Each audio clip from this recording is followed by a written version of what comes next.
Oui, bonjour à tous. Yves Bardon d'Ipsos. Est-ce que vous m'entendez bien? Oui. Parfait.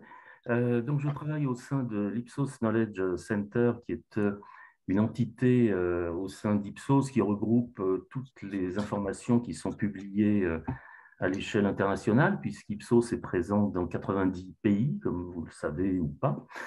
Et effectivement, je suis très content de participer ce matin à la table ronde avec un défi, c'est de parler de la société française en 10 minutes et d'aborder les choses en deux points, voire trois, à partir d'une première réflexion sur, depuis cette crise, puisqu'il paraît qu'on est en crise, mais enfin pour les plus anciens d'entre nous, on est en crise depuis les années 75, donc c'est un mot auquel on s'est un petit peu habitué.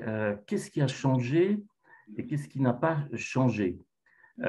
Si vous permettez, je vais commencer avec ce qui n'a pas changé en essayant de couvrir un maximum de champs, puisque vous le savez, chez Ipsos, on fait des études sur l'opinion, le marketing, la communication publicitaire et toutes sortes de dimensions des comportements, justement.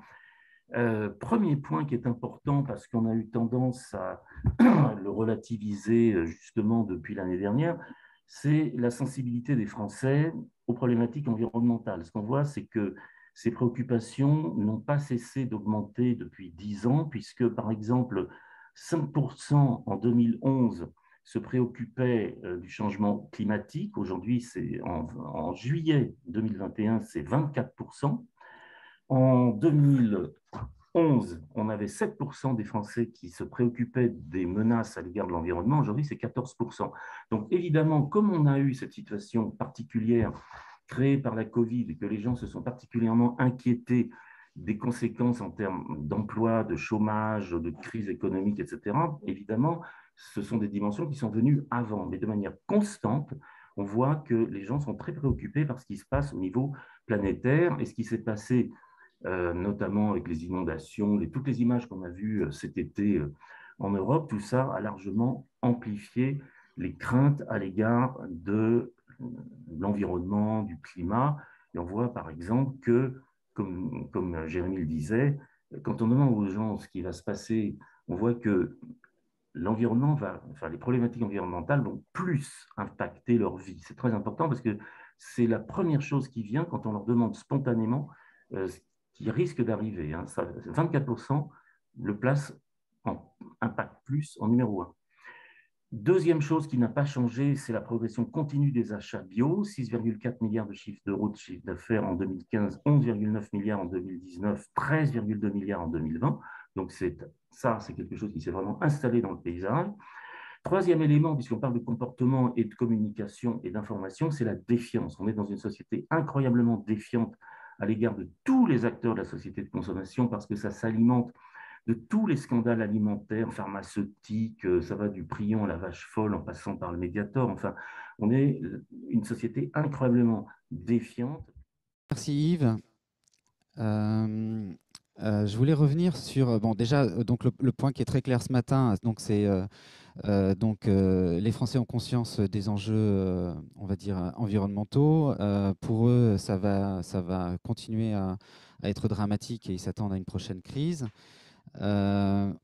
Effectivement, c'est dans les mains des entreprises pour qu'il y ait des alternatives de consommation.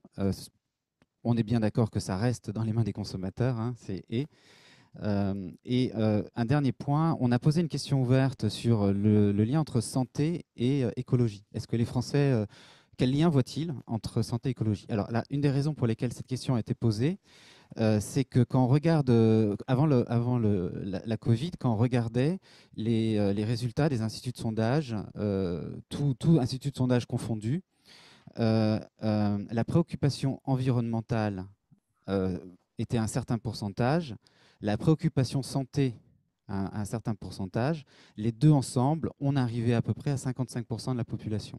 Ce qui est donc pour une entreprise un signal important d'une transformation à engager et d'innovation en termes de produits et de services à mettre sur le marché. Donc,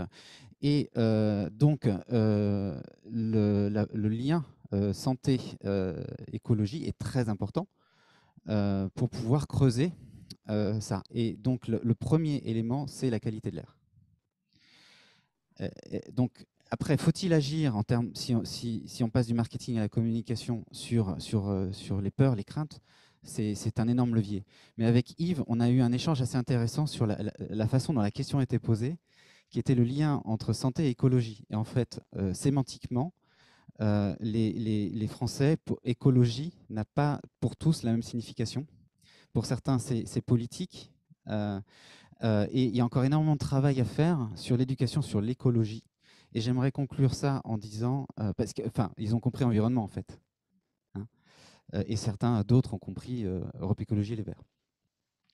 Il y a un énorme travail à faire sur ce que l'écologie est, et j'ai entendu Yves le dire, on peut mieux vivre ensemble sur Terre. C'est ça l'idée. Ça va pas être la décroissance, on va vivre comme des Amish. Enfin, peut-être. On verra ce que nos amis prospectivistes, comme Geneviève qui est là avec nous ce matin, et ceux qui sont en ligne vont nous dire. Mais il est possible que tous ensemble, nous puissions contribuer à une meilleure qualité de vie en étant connectés au vivant. C'est ce que je nous souhaite. Je repasse.